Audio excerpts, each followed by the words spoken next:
Quickfire review. Avengers Infinity War. Who's in it? What's it about? A bunch of superheroes team up to save the world from being destroyed by a guy that looks like Patrick Star on steroids. What's good about it? The pacing of the film is great. The way it gradually builds to the climax of the story is pulsing. I'm also glad that a majority of it doesn't take place on Earth, because the grading for those segments look as bland as a plain rice cake, whereas the scenes that take place in space look absolutely stunning. The visual effects of the characters are surprisingly top quality. The way they glide across the screen and show off their powers are undeniably satisfying to watch, plus the way they interact with one another is widely entertaining. But the real gem of this movie is, of course, Thanos. Josh Brolin puts in an amazing performance as the Mad Titan and gives him an incredible amount of depth. It was great to see a large amount of the film being spent on him to develop his arc, which made him more sympathetic, despite him being a mass murderer.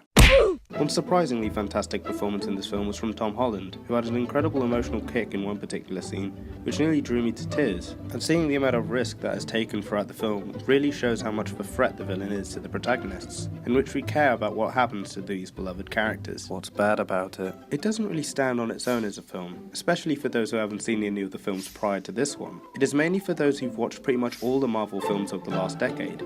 Besides this, as an MCU fan, I felt like some of the characters were misused, and that some of the losses that the team take are slightly overlooked.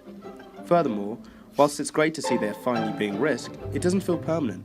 As we all know, a majority of these characters will still be around for Phase 4. It may have been a better idea for Kevin Feige and Disney not to announce Phase 4 films before the end of this movie and its upcoming sequel, as it would have made the audience increasingly doubtful towards the loss of these characters. What's the verdict? Despite its faults, Avengers Infinity War goes above and beyond expectations, presenting a well-written story with some well-developed characters.